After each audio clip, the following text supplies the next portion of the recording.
Mary Davis disappeared in 1987 while working at a Lexington hardware store. Police found her body but could not figure out who killed her until now, thanks to new technology. A young mother steps out of a hardware store on her lunch break, hungry and eager for a meal. She never returns. Her body is found the next day behind a supermarket, strangled and violated. For 36 years, her killer walks free while her family waits for answers. Then, in 2023, a laboratory in Texas finally unlocks the truth, but justice comes with a cruel twist that no one expects. May 1987, Lexington, North Carolina, a small city proud of its heritage, its community spirit, and its world-famous barbecue. It's the kind of place where neighbors know each other's names, where tragedy seems like something that happens somewhere else. That illusion is about to shatter.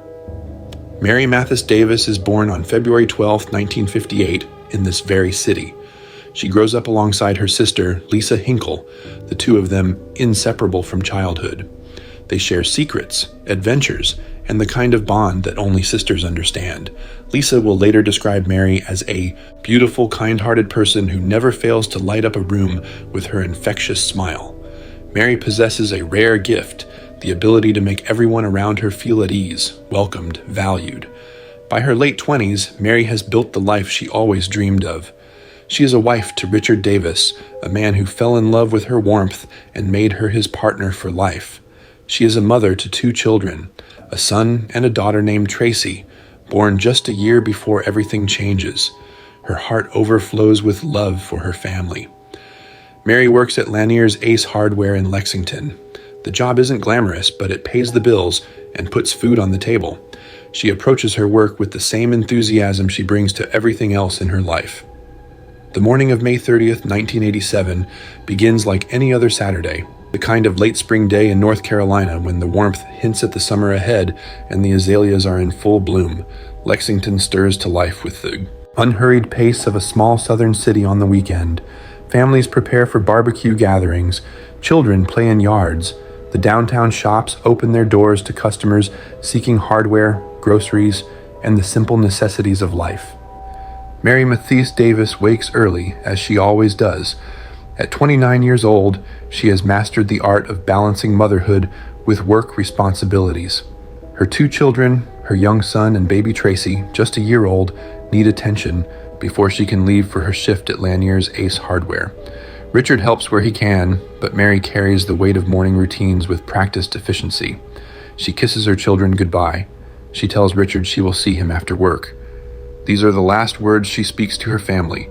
Ordinary words, unremarkable words, the kind of words people exchange thousands of times without realizing that one day they might be the last. Mary arrives at Lanier's Ace Hardware and greets her colleagues with her characteristic smile. The store serves the community's needs for tools, supplies, and home improvement materials. It's honest work, and Mary approaches it with the same warmth she brings to every interaction. Customers appreciate her helpfulness. Co-workers enjoy her company. The morning passes without incident. The hours tick by. Mary works the register, assists customers, restocks shelves. The routine is comfortable, predictable. But as noon approaches, her stomach begins to growl. Breakfast feels like a distant memory. She finds herself watching the clock, counting down the minutes until her lunch break. Finally, the moment arrives. Mary reaches into her bag and confirms she has enough money for a meal. She tells her colleagues she's heading out, that she'll be back soon. She walks out the front door of the hardware store and into the warm Carolina afternoon. The restaurant isn't far.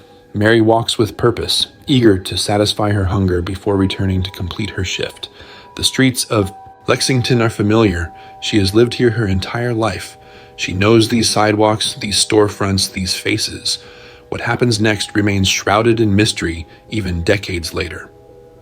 Mary reaches the restaurant. She may order food. She may encounter someone she knows. At some point during this lunch break, her path crosses with a predator. The attack is sudden and violent. Mary is abducted from her routine, snatched from the ordinary flow of a Saturday afternoon. Whether she fights, whether she screams, whether anyone notices, these details are lost to time. What is certain is that Mary Mathis Davis never returns to Lanier's Ace Hardware, Back at the store, her colleagues wait. The lunch break ends, 5 minutes pass, then 10, then 30. Mary's absence becomes impossible to ignore. Where's Mary? The question echoes through the store. Co-workers exchange worried glances. This isn't like her. Mary is reliable, punctual, responsible. She doesn't disappear without explanation. She doesn't leave her post unattended. Before we continue with what happened that afternoon, hit that subscribe button if you want to see justice served in cases like this. And let me know in the comments, where are you watching from? Concern transforms into alarm. One colleague volunteers to check the restaurant where Mary went for lunch. Heart pounding, they rush to the establishment, scanning every table, every booth, every corner. Mary isn't there. The restaurant staff offers no useful information. They don't remember seeing her. They can't say whether she ever arrived. The colleague returns to the hardware store with devastating news. Mary has vanished. Panic grips the workers at Lanier's Ace Hardware. This is no longer a matter of an extended lunch break or a personal errand. Something is terribly wrong. They pick up the phone and dial the emergency line, their voices tight with fear as they explain the situation to the dispatcher. The call to Mary's family is even harder. Someone has to tell Richard Davis that his wife left work for lunch and never came back. Someone has to inform her parents that their daughter is missing.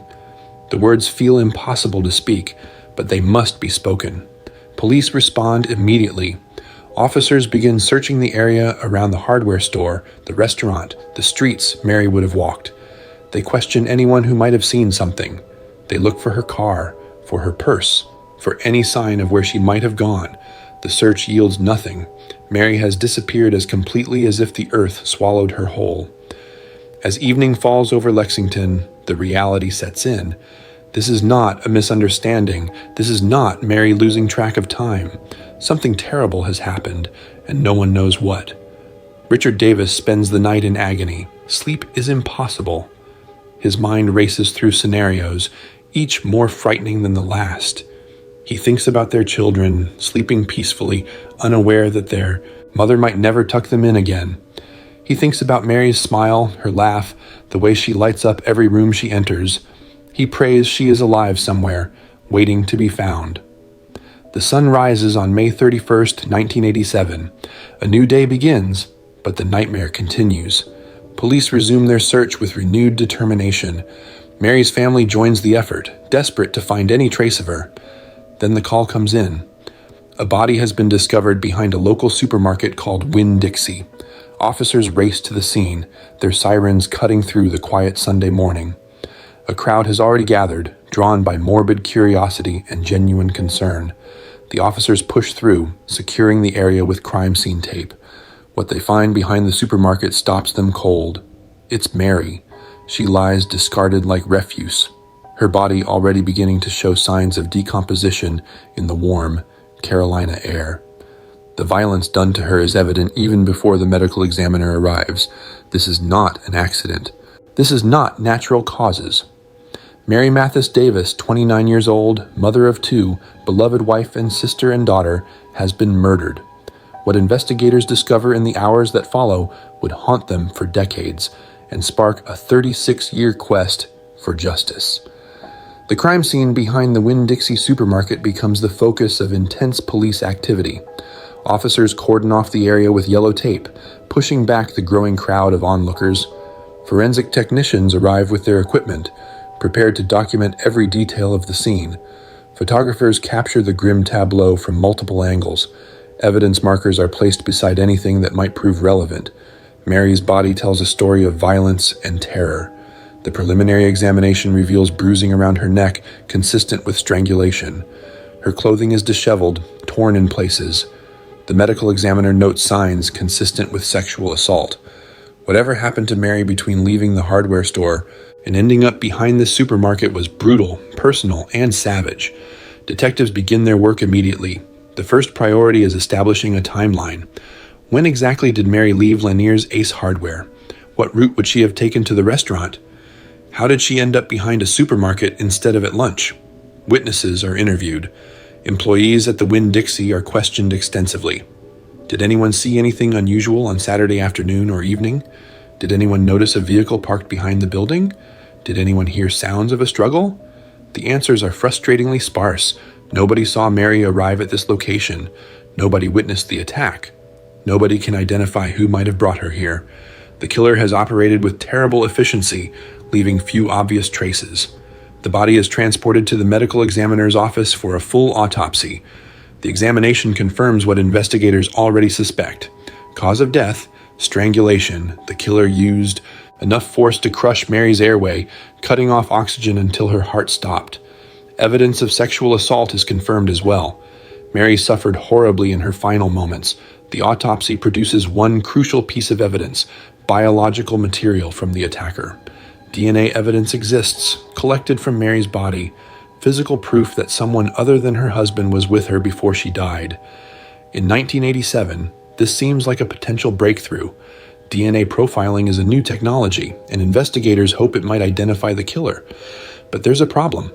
DNA technology in 1987 is primitive compared to what will exist decades later. The databases don't exist yet. The analytical techniques are limited. The evidence is carefully preserved, but there's little that can be done with it immediately. Detectives pivot to traditional investigative methods. They compile a list of potential suspects. Who had access to Mary? Who knew her routine? Who might have targeted her specifically? Or was this a random attack of opportunity? Richard Davis is questioned, as spouses always are in homicide investigations. His alibi checks out. His grief is genuine. Detectives quickly eliminate him as a suspect and move on. Mary's co-workers at the hardware store are interviewed. Her friends and extended family are questioned. Detectives probe every relationship, every interaction, every possible connection that might lead to her killer. The investigation fans out through Lexington. Police canvass the route between the hardware store and the restaurant. They check nearby businesses for witnesses. They examine whether any similar crimes have occurred in the area recently. One name surfaces during the investigation: Russell Grant Wood. Russell is known to Mary. The exact nature of their relationship is unclear. Acquaintances, perhaps, or connected through mutual friends. Whatever the connection, investigators identify him as someone worth looking at more closely. Detectives bring Russell in for questioning. They probe his whereabouts on May 30th, 1987. They look for inconsistencies in his story, signs of deception, evidence of guilt. But the interview produces nothing definitive. Russell doesn't confess. He doesn't make obvious mistakes. Without physical evidence connecting him to the crime, and without the ability to analyze DNA evidence, detectives have no grounds to hold him. They make note of their suspicions, but they have no choice except to let him go. The investigation continues, but momentum slows. Tips come in from the public, but none lead to a breakthrough. Detectives chase leads that turn into dead ends. The killer seems to have vanished, leaving behind only Mary's body and the grief of those who loved her. The community of Lexington reels from the tragedy. A young mother, abducted and murdered in broad daylight on a Saturday afternoon. If it can happen to Mary, it can happen to anyone. Parents hold their children closer. Women become more cautious. The sense of small-town safety evaporates. Mary's funeral is a somber affair. Her family gathers to mourn a life cut tragically short. Richard must somehow explain to their children why Mommy isn't coming home. Tracy is barely a year old. She will grow up with no memory of her mother, only photographs and stories from those who knew her. The police department issues public appeals for information. Anyone who saw anything on May 30th, 1987 is urged to come forward. A reward is offered for tips leading to an arrest. The community responds with sympathy, but little actionable intelligence. Days turn into weeks. Weeks turn into months. The investigation stalls. The DNA evidence sits in storage, preserved, but useless with existing technology. Detectives know the killer's genetic fingerprint exists somewhere in that biological material, but they have no way to decode it. The answer is right there, tantalizingly close, yet completely out of reach. Other cases demand attention. New crimes occur. The detectives who worked Mary's case move on to other assignments, other murders, other tragedies. The file doesn't close. Homicides never close until they're solved, but it grows cold. Mary's family is left to pick up the pieces. They try to move forward, to rebuild their lives around the void left by her absence, but the wound never fully heals. Every birthday, every holiday, every milestone that Mary should have witnessed becomes a reminder of what was stolen. Richard raises their children alone, doing his best to be both mother and father. He tells them about Mary, how kind she was, how loving, how she would have been so proud of them. The children grow up in the shadow of tragedy, shaped by an absence they can never fully understand. Lisa Hinkle, Mary's sister, carries her own burden of grief. The dynamic duo of their childhood is broken forever. She holds on to memories of their time together, refusing to let Mary be forgotten. And somewhere in Lexington, the killer lives his life, free from consequence, believing he has gotten away with murder. The case goes cold, but the DNA evidence remains preserved, waiting for technology to catch up with the crime. The years pass with cruel indifference. 1987 becomes 1988, then 1989, then 1990. The new decade arrives, and Mary's murder remains unsolved. Her case file sits in the Lexington Police Department's records, occasionally reviewed, never resolved. The 1990s bring advances in DNA technology that would have seemed like science fiction when Mary was killed. Databases are established. Testing methods improve. Cold cases across the country are reopened and solved using genetic evidence that was useless just years before.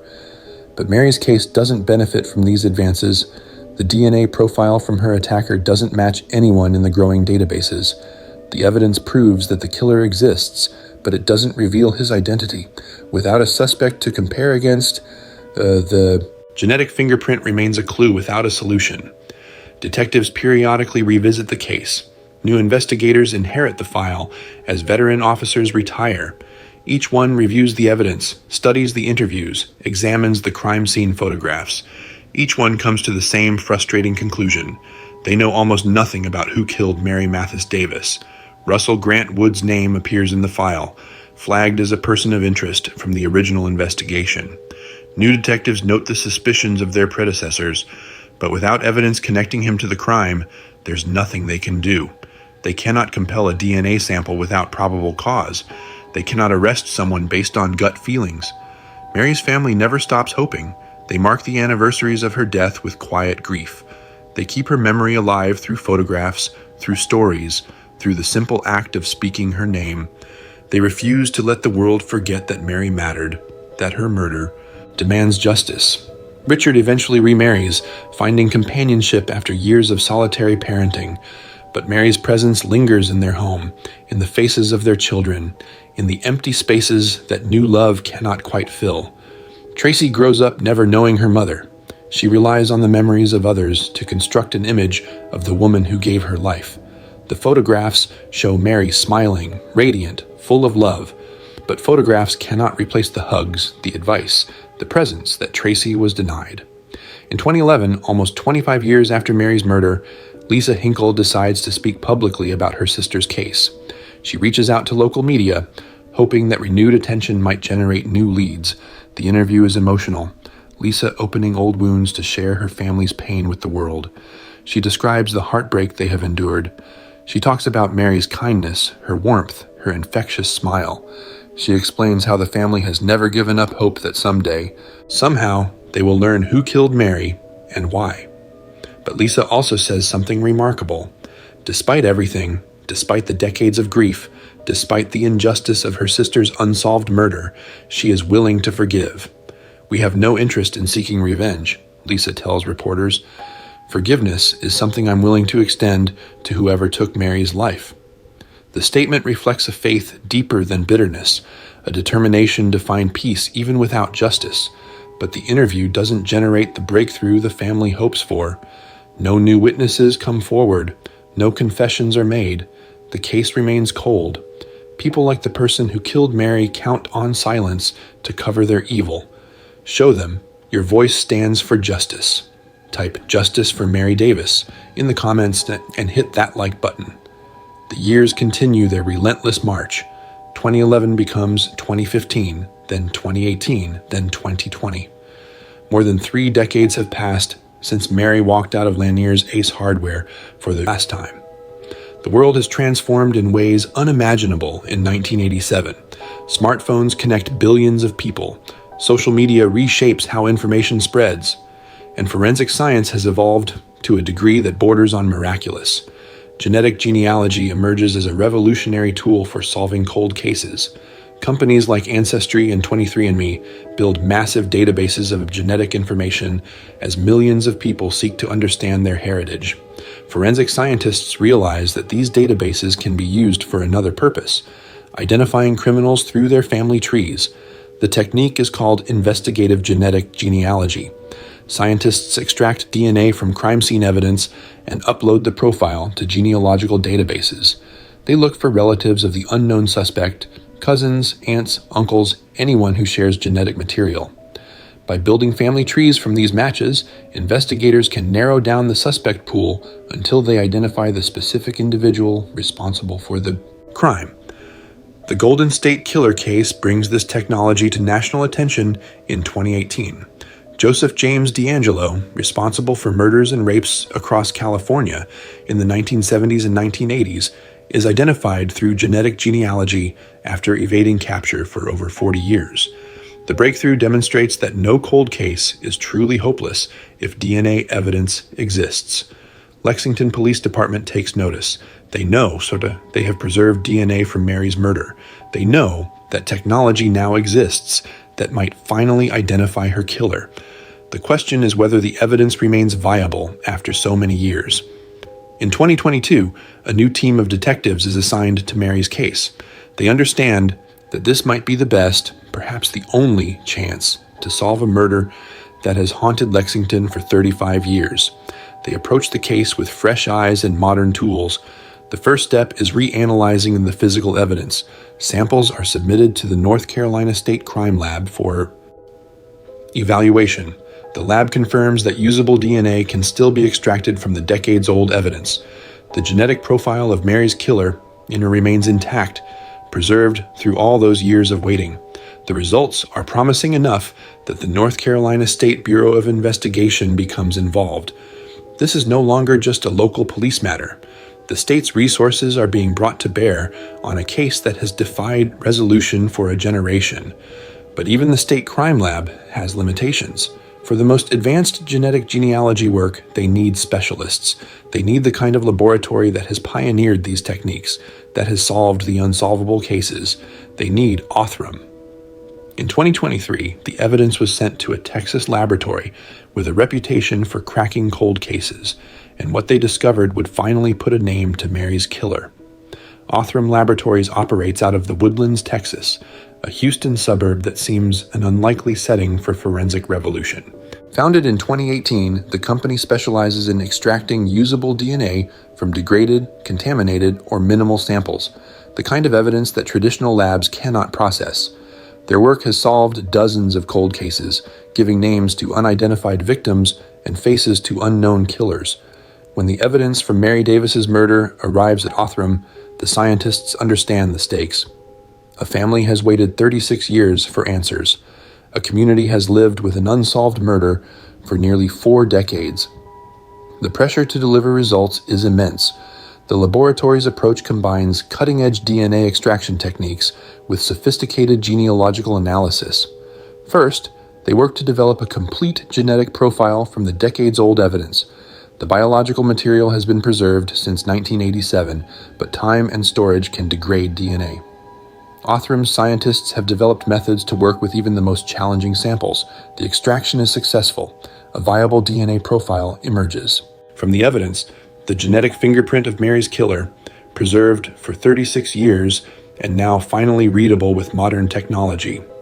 The next phase is genealogical analysis. The DNA profile is uploaded to genealogical databases, searching for relatives who share genetic material with the unknown suspect. The search produces hits: distant cousins, extended family members, people who submitted their DNA to learn about their ancestry and inadvertently became links to a murderer. Aftr's genealogists begin building family trees. They work backward from the database matches, tracing lineages through birth records, marriage certificates, census data, and historical documents. Each branch of the tree is explored, each potential relative evaluated. The process is painstaking, requiring expertise in both genetics and genealogical research. Before we get to the identification that shocked investigators, share this video with someone who follows true crime. Stories like Mary. Davis's need to be heard. Also, drop a comment. What's the weather like where you are? Gradually, the family tree narrows. The distant relatives connect to closer relatives. The branches converge on specific family lines. The pool of potential suspects shrinks from thousands to hundreds to dozens to a handful. And then, finally, a name emerges: Russell Grant Wood. The identification is a bombshell. Russell was a person of interest in the original 1987 investigation. Detectives suspected him at the time but lacked the evidence to pursue charges. For 36 years, he lived with the knowledge of what he had done, free from accountability, believing he had escaped justice. Investigators research Russell's background. He was born in the 1950s, making him in his 30s at the time of Mary's murder, old enough to be a predator, young enough to have decades of freedom ahead of him. He lived in the Lexington area, connected to the community where Mary lived and worked. The exact nature of his relationship with Mary remains unclear. Did they know each other through work, through mutual friends, through the interconnected web of small-town social networks? The investigation reveals that they were acquainted, but the specifics of their connection are not publicly disclosed. What matters is the DNA. The genetic evidence definitively links Russell Grant Wood to the biological material recovered from Mary's body. The probability of this match being coincidental is essentially zero. Science has done what traditional investigation could not. It has identified Mary's killer with absolute certainty. But then comes the cruel twist. Investigators run a background check on Russell Grant Wood and discover that he is dead. Russell died in 2013 at the age of 58, 10 years before the DNA identification that would have finally brought him to justice. He escaped not through cleverness or luck, but through mortality.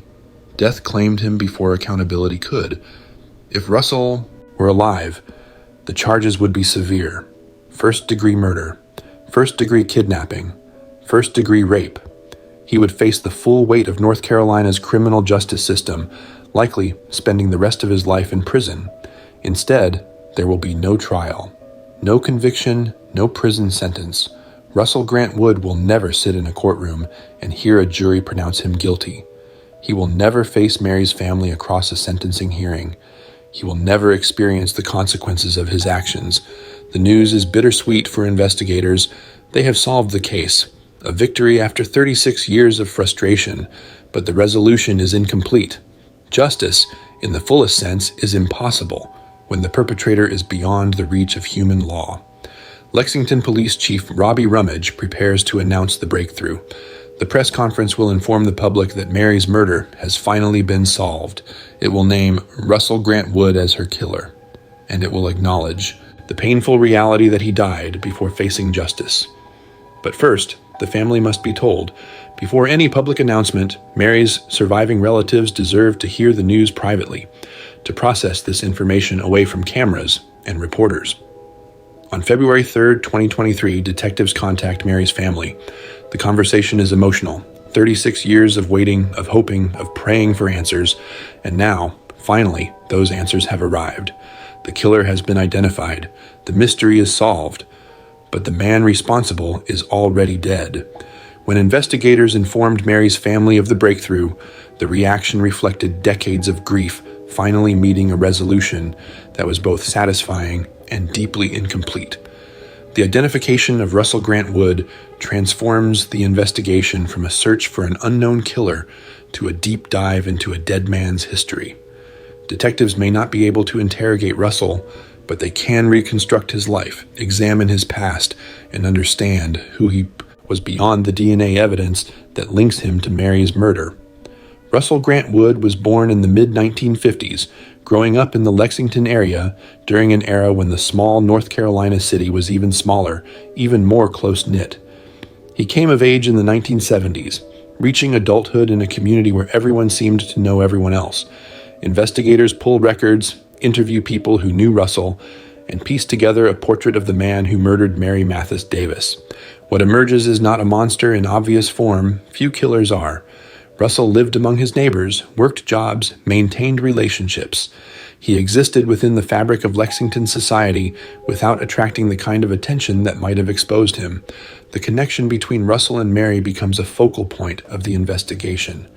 Lexington is a small city. People cross paths regularly. Did Russell know Mary from the hardware store? Were they connected through mutual acquaintances? Did he target her specifically, or was she a victim of terrible opportunity? The exact nature of their relationship is never fully clarified in public statements. What investigators confirm is that they knew each other, not strangers, but not intimates either. This knowledge adds a layer of horror to the crime. Mary may have recognized her attacker. She may have trusted him enough to let her guard down. That trust was catastrophically misplaced. Detectives examine whether Russell had other victims. Serial predators rarely strike once. The violence inflicted on Mary, the abduction, the sexual assault, the strangulation, suggests someone comfortable with brutality, someone who had perhaps rehearsed this violence before or would repeat it after. The investigation into Russell's past is hampered by his death. He cannot be questioned. He cannot be confronted with the DNA evidence and asked to explain himself. Whatever secrets he carried died with him in 2013. Records are checked for any crimes Russell might have been connected to over the decades. Cold cases from the Lexington area are reviewed with fresh eyes. Did Russell leave other victims in his wake? Are there other families waiting for answers that this identification might provide? The results of this secondary investigation are not publicly disclosed in detail. What is known is that Russell Grant Wood was identified specifically as Mary's killer. Whether he was responsible for other crimes remains an open question, one that investigators may continue to explore. The psychology of Russell's crime is analyzed by those familiar with predatory violence. The attack on Mary displays hallmarks of a sexually motivated homicide, a category of crime with well-documented patterns. The abduction from a public area suggests planning or at least opportunistic awareness. The sexual assault indicates the primary motivation. The strangulation represents the final act of control, silencing the victim permanently. Forensic. Psychologists note that killers who strangle their victims often have personal connections to them, or at least feel personal animosity. Strangulation is intimate, requiring sustained physical contact as the victim struggles and eventually succumbs. It is not the method of a detached killer, but of someone present in the moment, watching the life drain from their victim. What drove Russell to murder Mary on that Saturday? In May 1987, was it obsession, rejection, opportunity combined with dark impulses he had suppressed until that day? The answers died with him. Investigators can only speculate based on the evidence and the patterns that forensic science has identified. The fact that Russell was previously identified as a suspect in the original investigation adds another dimension of tragedy. Detectives in 1987 looked at him, they questioned him, they suspected him. But without DNA technology capable of analyzing the evidence, they could not prove his guilt. He walked away from that suspicion and lived another 26 years as a free man. During those 26 years, Russell presumably went about his life, working, socializing, perhaps even starting a family. He attended community events, shopped at local stores, passed Mary's relatives on the street without consequence. The audacity of this continued existence, living among the people whose lives he had devastated, represents a particular cruelty that death cannot punish. Did Russell ever feel guilt? Did he lie awake at night, haunted by what he had done? Or did he compartmentalize the murder, tucking it away in some dark corner of his psyche while presenting a normal face to the world? These questions have no answers. Russell took his secrets to the grave. The investigation compiles everything known about Russell Grant Wood into a comprehensive file. His photograph is included, the face of Mary's killer, finally attached to the crime after 36 years. Detectives document his known associates, his residential history, his employment records. Every detail that might illuminate who he was and why he did what he did is preserved. The file will never be presented to a jury. There will be no trial, no cross-examination, no verdict rendered by 12 citizens, but the file exists as a permanent record, a testament to the investigation that finally solved Mary's murder, even if it could not deliver conventional justice. For the detectives who worked this case, the identification is both triumph and frustration. They solved an unsolvable cold case using technology that didn't exist when the crime occurred. They gave answers to a family that waited nearly 4 decades, but they could not arrest Russell. They could not watch him led away in handcuffs. They could not ensure he spent his remaining years in prison. Justice, in the legal sense, was denied by mortality, but truth was achieved. Mary's killer has a name, a face, a history. He is no longer an anonymous shadow lurking in the darkness of an unsolved case. He is Russell Grant Wood, and the world now knows what he did. With the investigation complete and the killer identified, the Lexington Police Department prepared to make the announcement that would finally give Mary Davis's family the answers they had sought for 36 years. The press conference is held on a winter day in 2023, 36 years after Mary Mathis Davis walked out of Lanier's Ace Hardware and into the hands of her killer. Lexington Police Chief Robbie Rummage stands before reporters and cameras, prepared to announce the breakthrough that has eluded his department for nearly 4 decades. The room is crowded with media, community members, and law enforcement personnel who worked the case. There is a sense of gravity, of history being recorded. Cold case resolutions are rare. Resolutions that come 36 years after the crime are rarer still. What Chief Rummage is about to announce represents both an ending and a beginning, an ending to the mystery and a beginning of the process of final closure. Today, we are here to announce that the 1987 murders of Mary Mathis Davis has been solved, Chief Rummage begins. Through advances in DNA technology and the work of Aftr Laboratories, we have identified Mary's killer as Russell Grant Wood. The name ripples through the room. Reporters scribble notes. Cameras flash. The chief continues, explaining the decades-long investigation, the preservation of DNA evidence, and the technological breakthrough that finally cracked the case. Chief Rummage acknowledges the cruel twist that accompanies this resolution. Russell Grant Wood died in 2013 at the age of 58. He will never face trial. He will never be convicted. He will never serve time in prison for what he did to Mary. If Mr. Wood were alive today, he would be facing charges of first-degree murder, first-degree kidnapping, and first-degree rape, the chief states. The evidence against him is conclusive. DNA does not lie. The press conference includes acknowledgement of Russell's status as a previous suspect. Detectives in 1987 looked at him, questioned him, suspected him. But without the technology to analyze the DNA evidence, they could not proceed. The case went cold, and Russell lived free for another 26 years before death claimed him. Mary's family is present at the press conference, their faces reflecting the complex emotions of this moment. Relief that the mystery is solved, grief that justice cannot be fully served, gratitude toward the investigators who never gave up. Lori Martin, Mary's niece, speaks on behalf of the family. Her words carry the weight of 36 years of waiting. We prayed that one day we would find the person who violently murdered our beloved Mary, Lori says. We now have some answers. Although that won't bring Mary back, it does give us a sense of closure. The statement encapsulates the bittersweet nature of the resolution. Answers are not resurrection. Identification is not justice. Closure is not healing. But they are something the family has sought since that terrible Saturday in May 1987. The press conference concludes with Chief Rummage thanking everyone involved in the investigation. The original detectives who worked the case in 1987, the investigators who kept the file active over the decades, the North Carolina State Crime Lab, the State Bureau of Investigation, and Aftr Laboratories, whose technology finally identified the killer. Media coverage of the announcement spreads across North Carolina and beyond.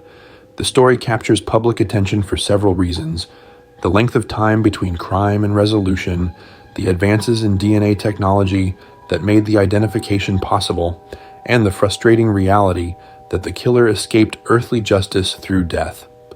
True crime communities discuss the case online. Some express satisfaction that Mary's killer has finally been named. Others express frustration that Russell Wood will never face trial. Many note the case as another example of how genetic genealogy is revolutionizing cold case investigations. For Mary's family, the days following the press conference bring a strange mixture of emotions. The waiting is over. The questions have been answered. But the grief remains, perhaps even intensified by the finality of the resolution. On February 12, 2023, Mary's family gathers at Forest Hill Memorial Park for a celebration of her memory. The date is significant. It would have been Mary's 65th birthday. Instead of celebrating with her, they celebrate her, honoring the woman she was rather than mourning only how she died. Lori Martin speaks again at this gathering, her words chosen carefully to honor her aunt's memory. Mary was a light in this world, and we were blessed to have her as long as we did, Lori says. She was a loving mother, sister, wife, aunt, and friend. We know she is resting easily in the arms of our Lord and Savior. The celebration of life represents the family's determination to remember Mary for who she was, not merely as a murder victim. She was a woman with dreams, with love, with a family that cherished her. The violence of her death does not define her. Her life defines her. Tracy, Mary's daughter, who was only a year old when her mother was murdered, is now in her late 30s. She has lived her entire conscious life without her mother, building an identity around an absence she never chose. The resolution of her mother's case brings answers she has waited her whole life to receive. Richard Davis, Mary's husband, has navigated decades of single parenthood, remarriage, and the ongoing grief of losing his first wife to violence. The identification of her killer provides a closure he may have stopped believing would ever come. Lisa Hinkle, Mary's sister, finally knows the name and face of the man who shattered their family. Her willingness to forgive, expressed publicly years before the identification, is tested by the reality of knowing exactly who killed her sister. Whether forgiveness comes easily or requires continued effort, Lisa's faith provides a framework for processing the resolution. The Lexington community absorbs the news with a mixture of relief and reflection. A case that haunted the city for 36 years has finally been solved. The shadow of an unknown killer no longer hangs over the community. There is comfort in knowing that the murderer has been identified, even if he escaped the full consequences of his actions. But the resolution also prompts uncomfortable questions. Russell Grant Wood lived in this community for decades after murdering Mary. He walked the same streets, shopped at the same stores, existed among the same people. How many times did he pass Mary's relatives without anyone knowing what he had done? The thought is chilling. Law enforcement reflects on the case as both a success and a cautionary tale. It is a success because the murder was eventually solved, demonstrating that DNA evidence preservation and advancing technology can crack even the coldest cases. It is a cautionary tale because Russell Wood died before facing justice, a reminder that time is the enemy of accountability. The case becomes a reference point for discussions about cold case investigation, DNA technology, and the importance of evidence preservation.